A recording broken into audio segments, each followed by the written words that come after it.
Hi, Damai, welcome. You're listening to People, Planet, Food, conversations about the global food system that I hope are a cause for optimism and a call to action. I'm Roger Robson-Williams, Chief Sustainability Officer here at Plant and Food Research, and I'm interested in how to grow healthy, enjoyable and affordable food in ways that don't harm people or planet. In this podcast series, I'm talking to some of the inspiring people that I've met along the way about what needs to change if we're to have healthy people, living on a healthy planet and eating healthy food. In this episode of People, Planet, Food, I'm delighted to be talking again with co-creator of the Future Fit Business Benchmark, Martin Rich. We first published a podcast on that topic of the Future Fit Business Benchmark back in May 2024. I'm also delighted to be talking with Saskia Verraes, Director of Impact at Proxima Consulting and a social entrepreneur. Welcome to you both. Good day. Good to be back. So, Martin, just to start with you, how come you're back in Aotearoa so soon after your last visit? Well, the short answer is I just love being here, so any excuse is good. Technically, I'm here on summer, winter holiday, depending which side of the hemisphere we're on. So Christmas holidays with the family in Sydney. But if I'm coming to this part of the world, then here to see you and the local chapter of the Future Fit Foundation, which we are collectively setting up here in Aotearoa, New Zealand. And it's great to have you back here, Martin. Thank you. And for listeners who want to find out more about Martin and the Future Fit Business Benchmark, I would encourage you to have a listen to that 14th of May 2024 podcast. And I won't introduce Martin any more formally than to say he is an international sustainability professional and a very good friend of Plant and Food Research. Saskia, however, does need a bit more of an introduction. As I mentioned, she's Director of Impact at Proxima Consulting, another good friend of Plant and Food Research, an organisation that actually helped us to really get started on our own sustainability journey. And in fact, as a team, that's what Proxima do. They help businesses embrace systemic change and broaden their capability and scope of their sustainability efforts. And we've certainly experienced that help here. Saskia's got over 2 decades of experience in leading sustainability, innovation and change management across a range of sectors and holds all sorts of certifications in sustainability, innovation, social change and impact. As well as that, Saskia is a social entrepreneur and co-leads Crowd Doing and is CEO and founder of Match for Action. So Crowd Doing is a global initiative that harnesses the collective intelligence and micro-leadership of global volunteers, driving systemic change through social innovation and making aspirational impact goals achievable. And Match for Action is a dynamic network led by Stanford-trained change leaders, bringing together diverse innovators worldwide who collaborate to accelerate positive transformation across the globe. So really interested to hear more about all of those hats you wear. So perhaps, Saskia, you could introduce yourself a bit to our listeners this morning. Thank you, Roger. Well, you've already done a really good job, so I'm not sure what I need to add to that. But I could maybe give a little bit of an insight into all those different hats, and I actually have a few more on top of that too, and how I got to be there. You can probably hear from my accent that I'm not originally from Aotearoa, New Zealand. I am originally from the Netherlands, and I grew up in a very consciously aware family. Both my parents were teachers. My dad especially was a geography, geology, ecology teacher, plus he had many other topics. As you were at the time, when you were a high school teacher, you basically had to know everything.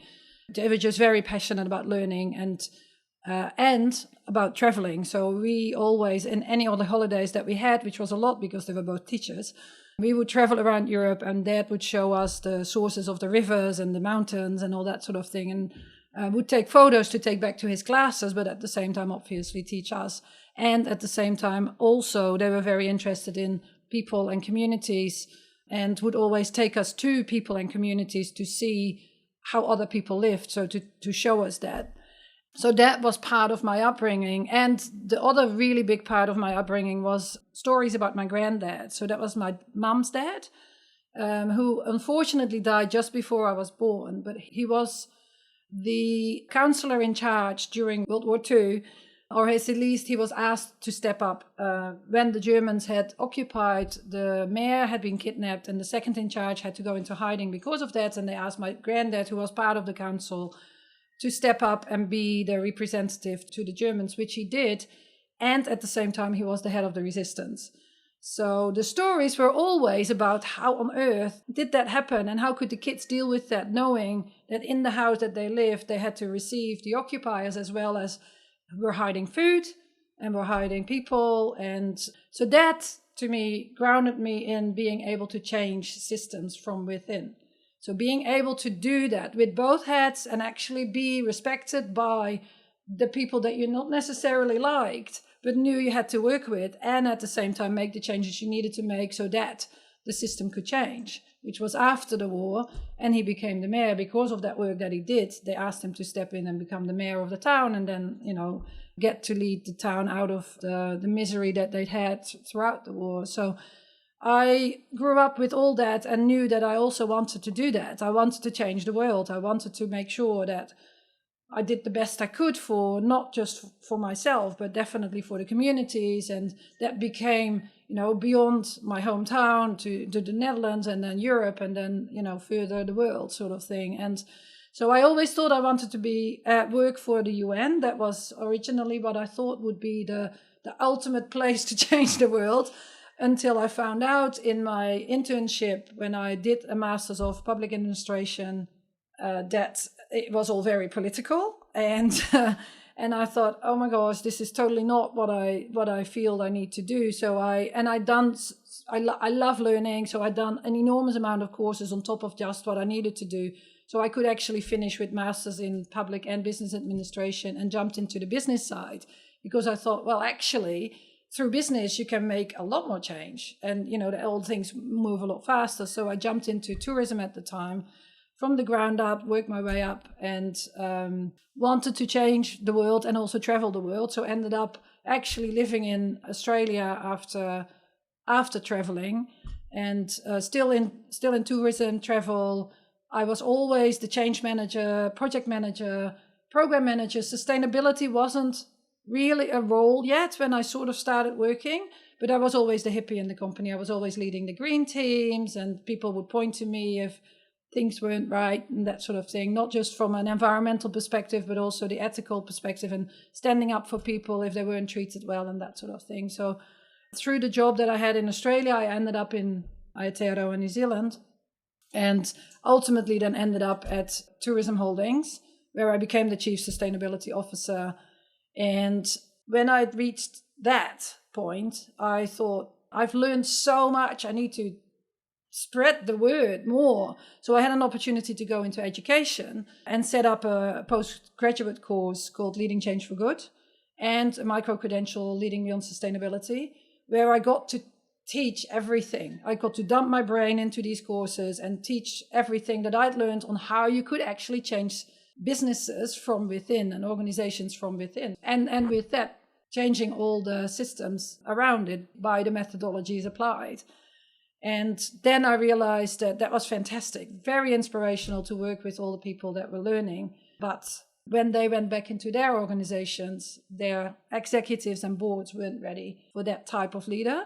So I realized I needed to step back into also influencing the executives and boards, which is when I got in touch with Proxima, who I knew because I'd worked with them as a customer at THL as well, and said, can I join you to actually help change the executives and boards? And so I became part of the Proxima team, part owner now of Proxima, and do that now full time, although I still love doing capability building, which we do through Proxima, but also I love doing it ground up through mentoring. I do a lot of mentoring of young women, especially, that I see, just need the confidence generally to actually be the leaders they can be to change the world.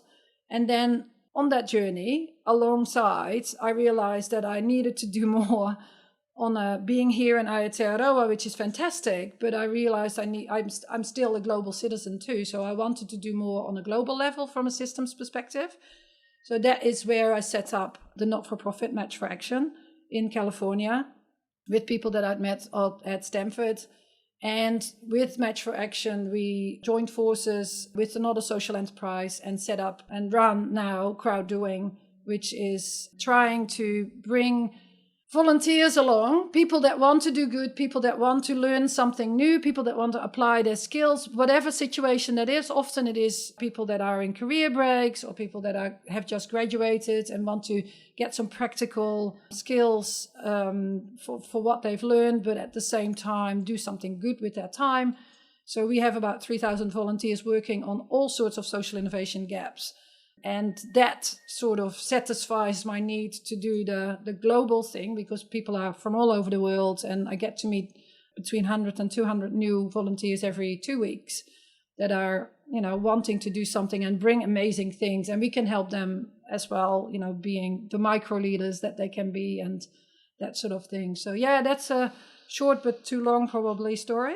No, that's wonderful. Thank you for sharing, some personal reflections on kind of where you come from, I guess, from an intergenerational perspective, and giving us more of an idea of what your brand of social entrepreneurship looks like. And I was just reflecting, I should probably have mentioned that Martin is an ex kind of financier, essentially an kind of financier, from the banking sector, and anybody would struggle to describe Martin as a sort of hippie type, and we have Saskia, who is self-identified certainly in the past as being a bit hippie-ish, and I just think it's wonderful, the diversity of people that are coming together to help address the polycrisis of climate change, biodiversity loss, and growing social inequity that we so urgently need to tackle. So in case I forget, thank you both very much for giving up a bit of time to have this conversation together. So Martin, you run the Future Fit Foundation. You've co-founded the Future Fit Business Benchmark and spent the last number of years focused on trying to enable businesses to take action on sustainability. I'm interested in actually hearing from both of you, but perhaps Martin first, what your vision for the future is. What future are you trying to help build through your work? Yeah, it's a great question. Funnily enough, just earlier this year, a couple of months ago, I was invited out to a conference in Brazil where we're looking to kickstart Future Fit in South America. And a couple of people who they designated as futurists, which I was quite pleased to be able to snag that title now, were asked to present a vision of the world in 2070. And as it was the second time this year that I'd sort of been asked about a long-term vision, and I suddenly realized that I could give a very sort of scientific principles, future fit type answer to what does the future look like. And honestly, it was the sort of answer that would, send most of your listeners to sleep within about 20 seconds. Which actually might be the purpose of many people listening to the podcast. We don't know. Well, indeed so. That could be, actually. Maybe you should check the listening hours. But I realized from that I needed to actually have a more visceral vision of this future fit future. So I wrote myself a letter from 2070, which I then read out at the conference. And I'm hoping in the new year, we're going to sort of try and put this out on social media and see if we can start to crowdsource visions from the future. So if your listeners aren't asleep, they might want to keep an eye out for that. You can give them the link in the new year. But for me, it was trying to put into vision and words, what does it actually look like to have this flourishing future? What does the transport of the future look like? I was talking about shared transport, lots of pod-based flight. The films were right. The future, we will all be flying. It's just probably going to be pods rather than levitating cars. I talked about the food. I talked about wine because I like wine. I talked about the way that technology enabled us to connect with people around the world, but in a way that was very, very visceral and, fully immersive. But yet it was a future where we still interacted with people physically as we do today. So sort of that blend between using the power of the technology, but not actually all retreating into machines and we become incredibly insular. I talked about a world where war had not happened for 25 years. I talked about a future where we'd actually just dipped back under the 1.5 degree target, that the personal carbon budgets were therefore able to increase again because we'd come back under that. But people didn't care anymore because we'd actually changed how we lived. So I think what that enabled me to do was suddenly to start seeing in far more real and accessible terms what an amazing future we could have. And that would be accessible to everybody, not just the, middle and upper classes from the wealthy nations, but actually that would become fundamentally available to all. And I'm sure we'll go into this more in a moment, but in a world of increasing uncertainty, political, inward-looking politicians who are inward-looking and more right-leaning, typically around the world, a lot to be concerned about. And yet, for me, this vision is real. And picking up on what Saskia was saying, there are thousands and thousands and thousands of people, millions of people, hopefully, around the world who want to do more, who want the world to be different. How do we connect them together, and how do we empower them and realize that there are probably actually many, many, many more of them than the very small number of, sadly, very rich and very powerful individuals who actually seem to drive the agenda. Thanks, Martin. A really interesting device for helping, I guess, clarify in your own mind and share your kind of vision for the future. So, Saskia, maybe I am a hippie after all. Maybe there's a little bit of hippie-ishness in there somewhere. Yeah. So, Saskia, you're working. I mean, it frankly sounds beyond tirelessly to try and make things better on all sorts of different fronts. So, what is the future that you're working towards? What does that look like? Well, actually, I take inspiration from nature, and it's definitely not in the detail that Martin has been describing, but I really look for the future where everything is back in balance. And if you look at a good balanced ecosystem, like a beautiful piece of rainforest where everything is just in balance and the trees keep growing, like growth, is almost used often as a negative word. But if you look in ecosystem, obviously there is growth, but it's good growth, right? And the soil gets regenerated and everybody has access to the things they need to stay in balance. And I mean, that is not very specific with goals and that sort of thing, really, when you start looking at that. But that's the vision sort of thing. And then you can backcast from that to actually go, so what does that actually mean? And what are the things we do need to change? And where are the gaps? And that's, with the social innovation gaps is that level that we work with at crowd-doing, for instance. And there are so many, obviously, as we all know.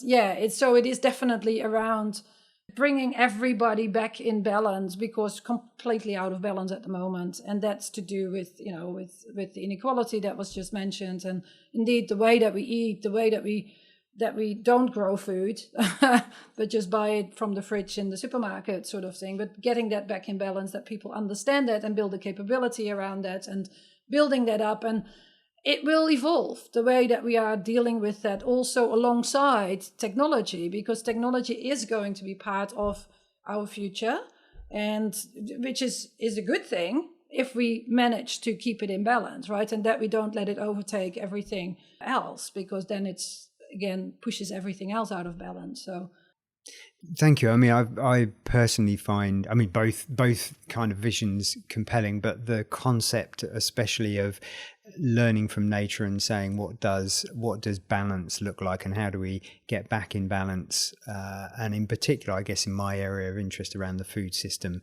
what does that look like? And I guess that leads me to the question, and I guess maybe I'll throw this to you first, Saskia. What kind of needs to be true? What needs to be different from today for us to start moving towards that kind of greater sense of balance? Where do you see the most problematic imbalances that we need to address? That is a very good question, and there are many angles you can take in that. Obviously, I look at it from a systemic perspective, and the way that our current system is designed has been designed in a way to push things out of balance towards a certain weight for a certain group of people. So that in itself is completely out of balance and needs to shift. And to shift that, you need to give people that understanding and to actually explain to them why certain things are happening, what that actually means to them, and how they can help shift that. And that actually means that they're going to go towards a more balanced system for themselves, for the future, for their community and the things around them. And so for me, the imbalance shows up already everywhere in the way that we teach our kids. If you look at the curriculums at schools and what they teach is still the old-fashioned ways of how our systems work. And, when I spoke about, setting up the course Leading Change for Good, that was all about teaching about what does it actually mean leading with purpose? Like, how do you run a business leading with purpose versus how do you run a business that needs to make profit first? And all our MBAs still teach how to run a business making profit. And yes, they might tag on a bit of sustainability now, which they do often. You get invited for a guest lecture and you can talk about sustainability one time amongst the whole MBA. So that's why capability building is so incredibly important. And it is not because most people are doing these things because they hate the other people. It is just because our system has built us to think that way. And our banks make us having to work for money only because they're not going to take saying, sorry, this month I'm just going to focus on impact. I don't care about, making money this month. Bank is going, no, you have to pay your mortgage, right? So all of that and building that together and building that capability of being able to look at every decision that we make, taking all those things into account and maybe then making a slightly different decision and creating that awareness around people, to me, is the most important thing. And I think I see kind of green shoots of that happening even just this year. I mean, I had a wonderful conversation with Catherine Leaper, who's a learning advisor from the Climate Action Campus in Aotearoa, Christchurch, and the work that they're doing with rangatahi, with students around empowering them to take action on climate, to understand the implications of it, and have a go at growing their own food, at repairing things. And that really gives me hope. That feels like a very powerful leverage point that speaks to some of what you're saying. And I had to smile when you mentioned about that kind of MBA courses and people like us being invited to give one kind of guest lecture after dinner one evening, and it does feel sometimes a bit like an add-on. But Martin, to you, so we were talking about this on the way here, what needs to be true, and I love this expression. I'm just going to acknowledge a very good friend, Ariel Muller, who currently lives in Singapore, who introduced me to that way of thinking, what needs to be true for a prosperous future world. And Martin, I know you've given this a lot of thought, and the Future Fit Business Benchmark is founded on 8 principles, and perhaps that might be a starting point for you. Yeah, and it is it's a systemic issue, as Saskia says, and I think the problem is we talk about the energy system, we talk about the food system, and yes, they are a system in as much as there are lots of players within them that interact in some way, shape, or form.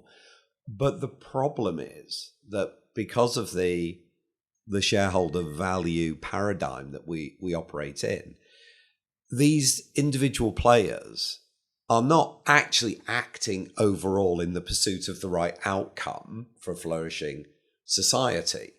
They're doing their thing in their bit of the market.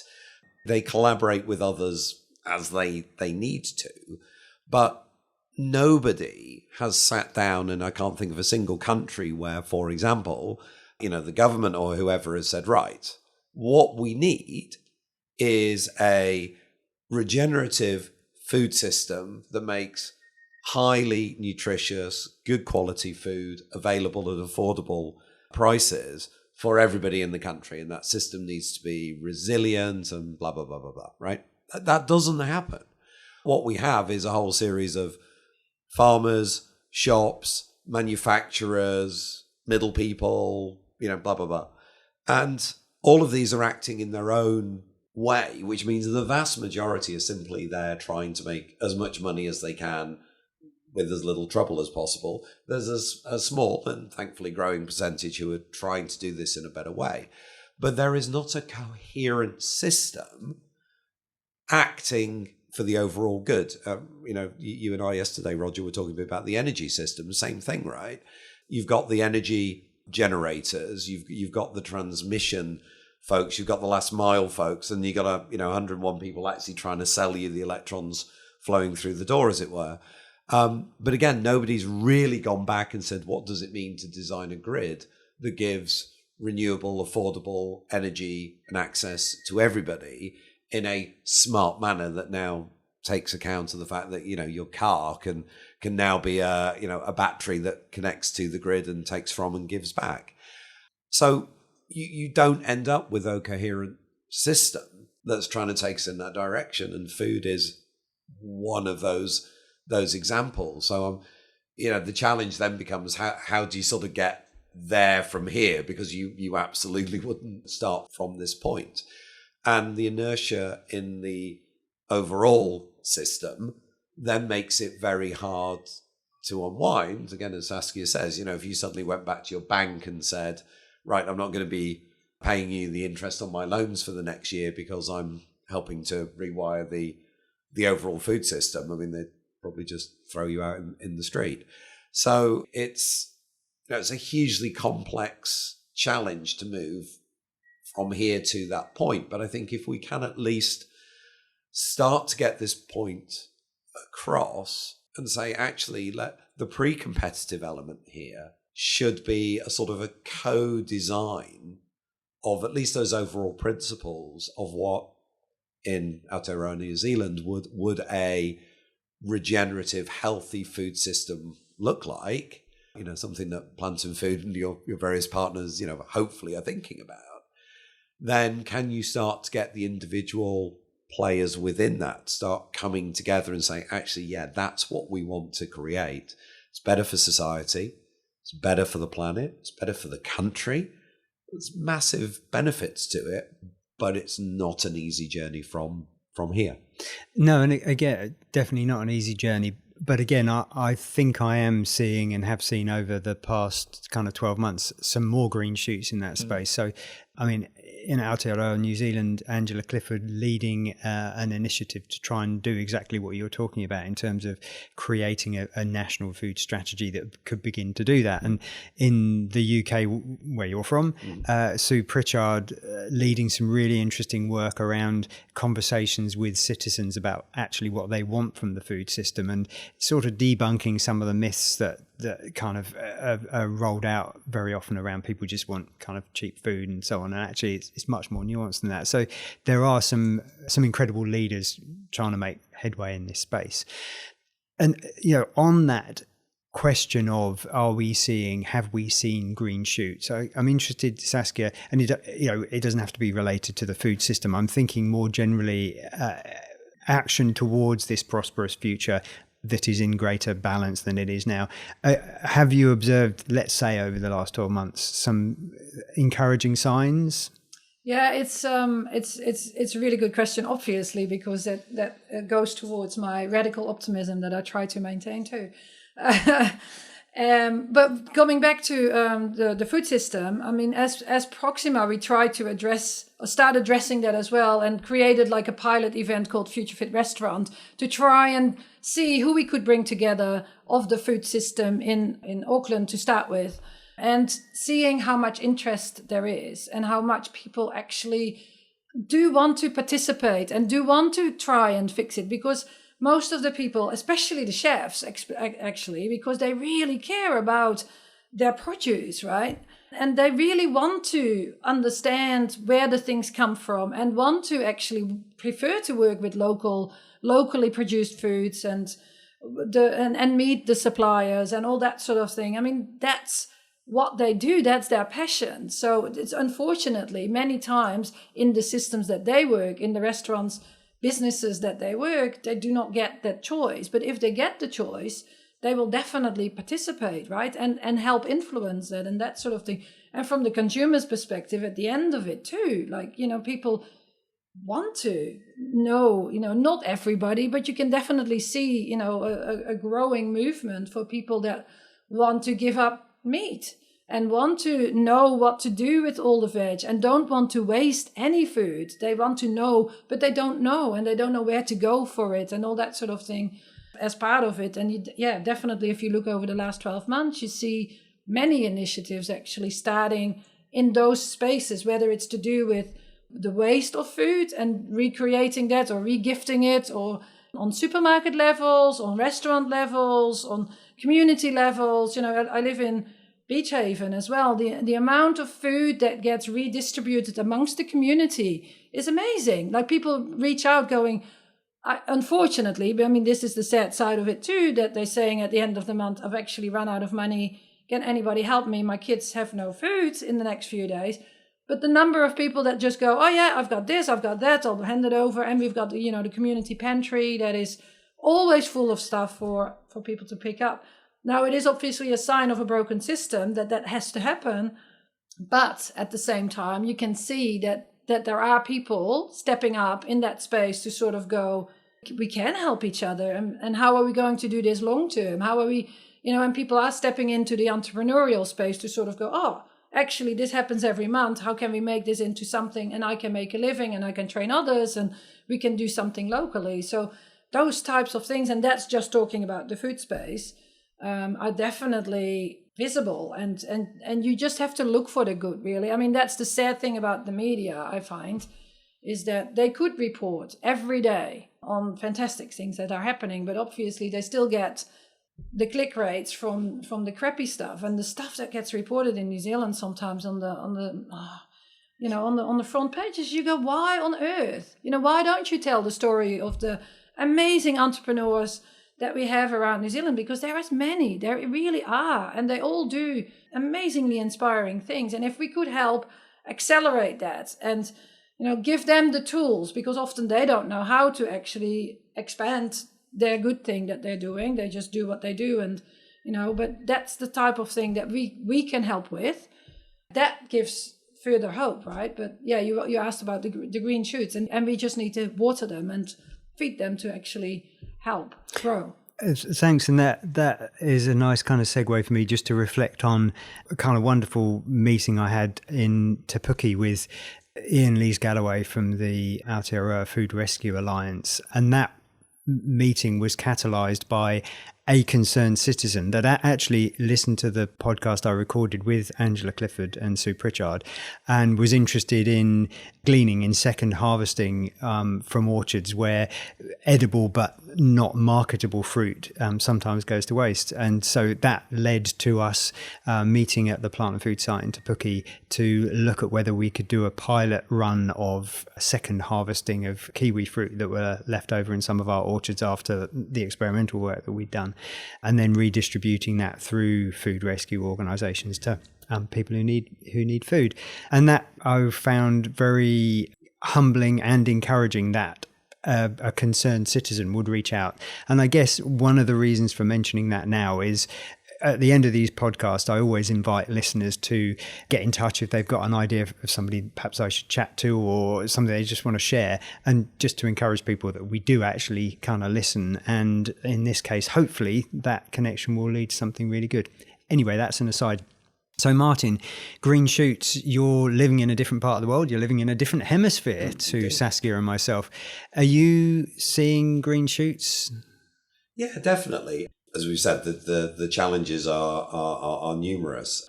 And I totally agree with the comment on the media. It's super hard often to sort of find the good news stories, either buried or at all.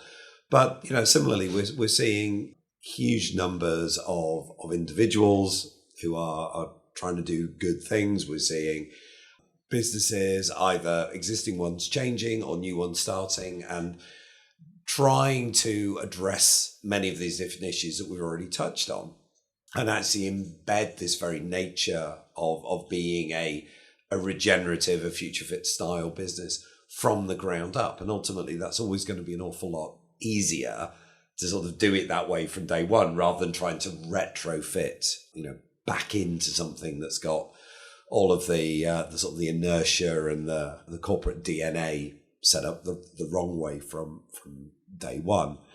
And I mean, I think the Future Fit restaurant thing that you did down here is amazing. We're looking to see whether we can replicate something like that, either in the UK or somewhere on mainland Europe. Certainly, if I look at the sort of the northwestern part of Europe, so Saskia's home of Holland and sort of up and western there's a huge amount of stuff happening in the food space in terms of sort of the precision fermentation, 3D printed meat as it's so called. I mean, it's sort of completely the wrong term really, but I love it. So many organizations trying to make these products the norm, to make them acceptable, to break down the barriers, both from the chef's side of thing, but also from the consumer side of things. But at the same time, we really do have to address the issue of cost and affordability. The food sharing, food banks, as they're known in the UK. I don't know what the equivalent is here, but the idea that there's a place where people who can afford it will donate the food, and then through various routes, those who need access can go and get that food for free or for a token payment. It's brilliant that those things exist and that there is a safety net. At the same time, it's hard. They shouldn't need to exist. But again, there's the reality of the system that we've created is that the cost of food, like so many other things, is not a true representation. The price you pay is not a representation of the cost. And people have got used to poor quality food being cheap. And so and again, sort of little green shoots. I think there's a recognition now that we need to find ways and means to tackle the fact that, it's all well and good politicians standing up and saying you should eat, 5 fruit and veg a day or 7 fruit and veg a day or whatever it should be, and you should cut down on. If you can barely afford to feed your kids tomorrow, certainly in the UK, and my hunch is it would be the same here, you cannot afford 5 lots of fruit and veg every day, and you literally can only afford to go and buy the most processed, lowest quality food from, I won't embarrass any retailers here, but we know the types of names, right? But again, in some ways you can't even blame the retailers for, they're just responding to the system and they've spotted their opportunity. But there's a growing recognition that therefore that needs to change. So that's the tiniest of green shoots, but the recognition at least then starts to lead to, okay, well, how do we change that system? And the number of organizations that we now see trying to provide products into the space, incredibly difficult. We're in the very early stages of a lot of this stuff, and we know from history that that will be littered with failures and bankruptcies and organizations that never quite got it off the ground. But many will, and that is forcing change in the incumbent players. Again, Roger, we're talking earlier this morning, about some of the big fast food chains. Now, okay, a whole different conversation about the value of those. But the fact that they now have non-meat alternatives or salads or whatever, at least speaks to the fact that they're recognizing that the world is changing around them. Now, what is the place for them in a future fit, flourishing society? You could have a whole podcast just on that. Mm-hmm. But to me, it's good that we're at least seeing these things happening. And for sure, the food system is not going to end up staying where it is today. Do we get it to where the three of us would envision it? Well, let's come back in 20 years' time and see. Thank you. Thanks, Martin. And I just want to pick up, Saskia, on something you mentioned in passing, which I think is super important in this conversation. You mentioned kind of radical optimism, and it can be difficult to remain hopeful when you work on a daily basis in the sustainability space because, of course, progress is slower than we'd like. Some of the problems seem so intractable and systemic and entrenched and all this kind of stuff. So I'm interested in talking about hope. And since you raised it, what does radical optimism mean for you, and how do you remain radically optimistic? Yeah, it's a conscious choice, really. It's really, like I said, I mean, it's easy enough to find all the bad news, and it's not just news, it is science, right? We know scientific facts. If you just look at that, you can easily go downhill and blubber, which is also fine, for a bit. But it's not going to be helpful. It's not, you won't be a thriving person yourself if you just give in to it's all, we can't do anything anymore. So it is consciously actually looking for the good and looking at where can you see hope and where can you see the green shoots, and mentoring, for instance, for me is part of that, where I can work with young women that are going to go into businesses, as in they've generally, just graduated or, are sort of in their early stage career, and seeing how amazing they are and seeing what they will be able to bring to the businesses. And you can see that that's going to help so much with the changes that we need to make. And it's the same with, me working with volunteers, but it's also looking at the changes that we can see, and that, like, even in working with the corporates as we do with Proxima. Now, no, they aren't making the changes at the pace that we really would like them to make the changes. However, the businesses that we work with and the changes that we see, and the fact that they actually reach out to us, knowing that we are pretty critical, we want to be, and we're very open about that.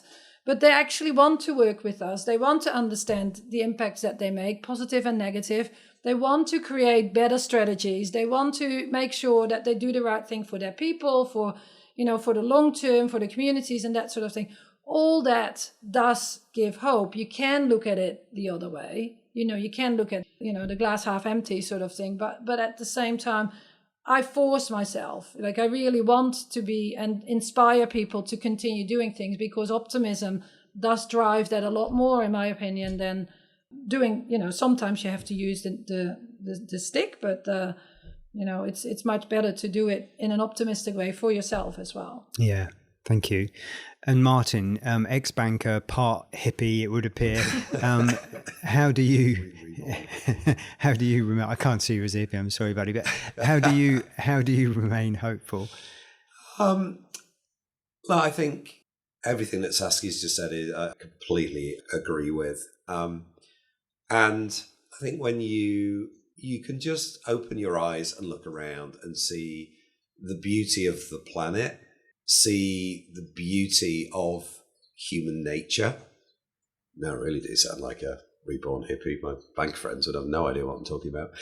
But I every day you can just see the amazing creativity, love, relationship, and the beautiful side of human nature. And we're all light and dark, sadly, but the light is amazing.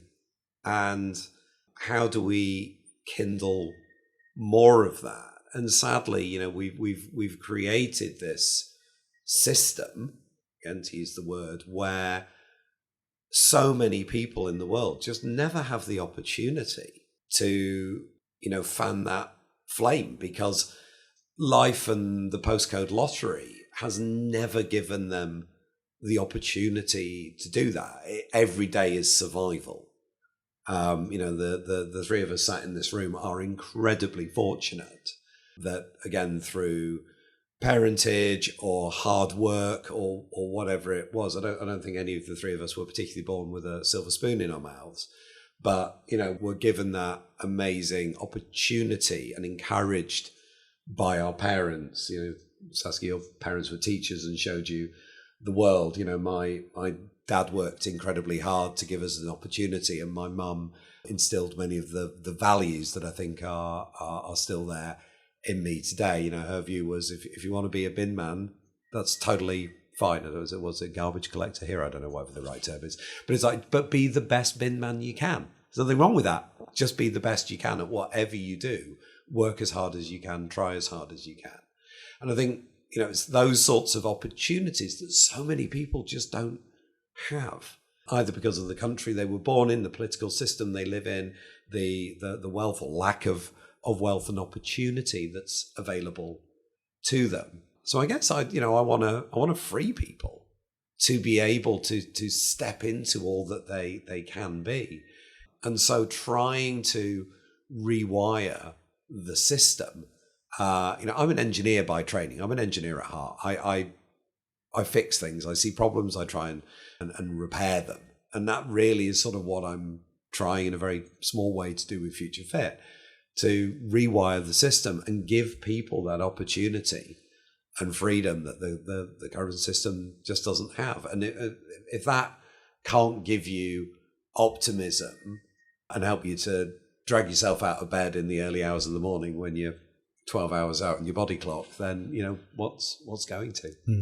Yeah, thank you. Thank you both for that. And I just reflect that, people listening to this podcast presumably have some interest in, people, planet and food, have some interest in sustainability and addressing some of the existential threats that face humanity. And that can seem big and it can seem very depressing and hard at times. And I guess my comment would be for people in that situation to be kind to themselves and to others, and recognize that it's hard and it can feel quite isolating when you take too much of this on yourself personally, and just be encouraged that there are lots of other people out there working in this space. And what gives you optimism? In a sense, you and Saskia have covered it. I guess for me, it is a more of an act of will than an emotional state. For the reasons Saskia mentioned, that's important for me to kind of keep going. And I think, and this is something I was talking to my wife about, or she was talking to me about, let's be honest, earlier this week, that, this is about trying to create the future that we think is necessary for the next generations of humans to prosper. It's not actually about saving the planet. It's about holding open that possibility that those that come after us will have opportunities to flourish, to express themselves, to have good quality, healthy food and live on a stable planet. And that seems something worth working towards. I'm not sure that quite answers your question, Martin. Probably the short answer, frankly, is conversations with people like you. That is where I get my energy from. So thank you both for sharing your time. In terms of what people might do, I want to wrap this conversation up now. But Saskia, if you were going to suggest to a listener what they might do in their own lives, should they have the capacity to do anything, to kind of make the world a better place, what would you suggest they make a start on?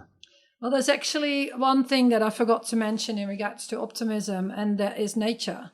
And spending time in nature is uplifting.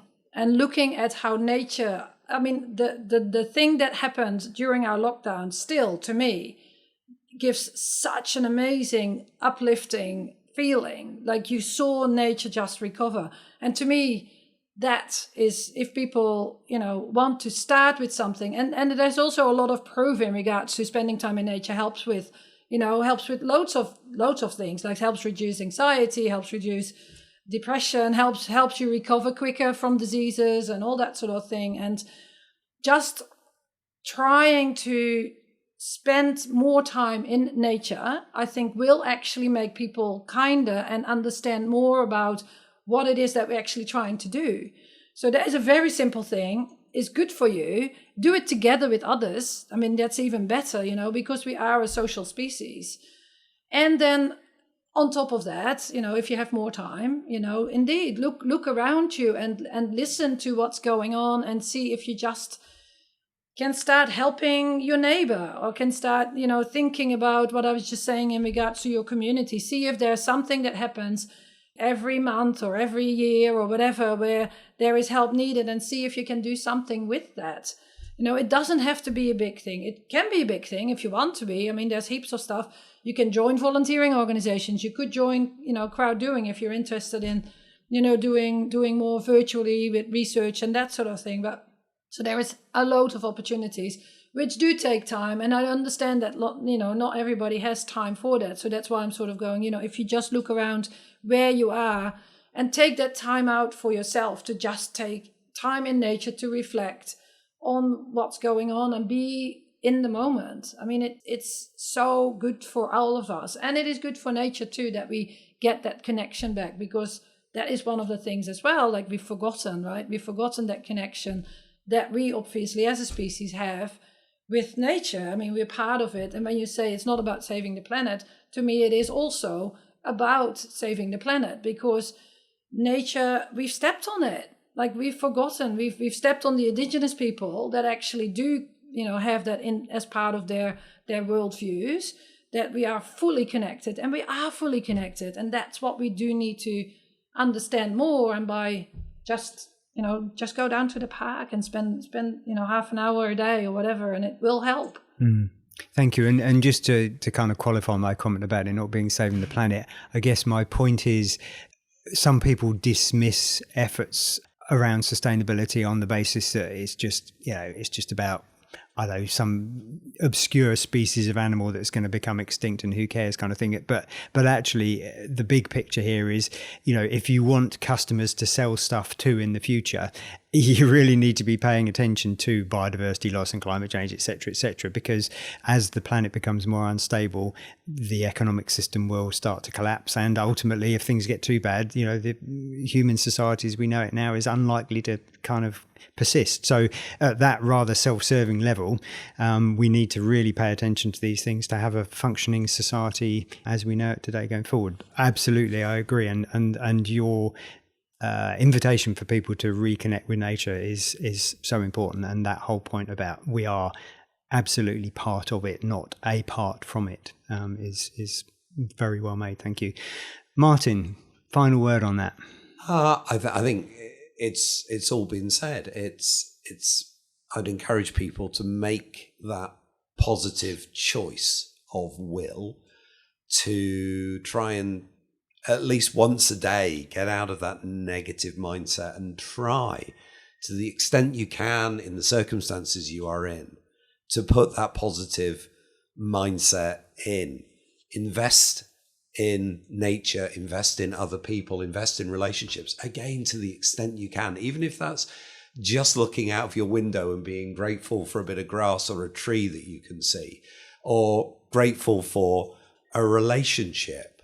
Do you need to let go of things? Is there somebody you need to forgive from 10, 20 years ago, for something they don't even remember that they did? The amount of mental health studies that show how negative, we hold on to things. Just try and, what's the expression, cultivate an attitude of gratitude. Once a day, just say thank you for something. And try and see those positives. Switch off your phone, switch off the news, or if that's too hard, at least go and find a good story. They do exist. Go and find some of the local news providers or websites that focus actually on good news stories. Stop reading just the negative stuff. I mean, probably, it's helpful to know what's going on in the world, but find that positive stuff. Find those local good stories. And to the extent that, again, you're able to, as an individual, find something that you can go and get involved in that's helping others around you. And I think through that, it starts to just turn your whole outlook on life around. Doesn't mean everything's going to be rosy and amazing. And I get that, it could be that some people listening to this are, not in great situations. But it will absolutely help to change that mindset. It will help your mental health. It'll help your outlook on life, and it will enable you to have that slightly more optimistic view that, I can play a role in this. Build that self-esteem, build that confidence, and just join with others in trying to make your neighborhood or your town or your city or your country, or if you're stupid enough to, like we are, to think about the world as a whole, how can you can make that little bit of positive difference. You might just make quite a big bit of difference. Thank you for that. So this podcast has been a bit more reflective than many. And, we're sitting here at the end of 2024. looking back on what for many people has been quite a challenging year, and looking ahead to 2025, which seems to have the potential to be quite a turbulent time globally and here in Aotearoa New Zealand. But I hope that you will take some encouragement from listening to Saskia and Martin and hearing about some of the things that we can all do, some of the great initiatives that are already underway globally. And I guess wrapping this up for this podcast, have you both given me cause for hope? Well, yes, you have. Sharing the green shoots that you're seeing, and as I mentioned, the energy that I get from these sorts of conversations with great people like you. So thank you for that. Have you issued a bit of a call to action for those that have the capacity to act, even if it's a question of being kinder to yourself? Yes, you have, and some great pointers there. So thank you for that. Maybe that's not that I want to date stamp this too much, but maybe that's a bit of a gift for listeners. So thanks for that. And for you listeners out there, thank you very much for listening to this episode of my podcast series. We've referred during this one to a number of previous episodes. I'd encourage you, if you haven't already listened to them, obviously to do so. And if you're interested in more conversations about people, planet and food, please subscribe to Sigest and rate and review this show, which is really helpful for us. So please do that. And more importantly, even than that, is share with anybody else who you think might be interested in these kind of conversations. And if you've got any questions, or as I mentioned earlier, suggestions for people that you think I might have a conversation with on some of these topics, please do get in touch on sigest@plantandfood.co.nz. And looking ahead, I'm really looking forward through 2025 to speaking to a lot more people about how we can create a prosperous future and a more sustainable food system. Until then, mā te wā. See you next time.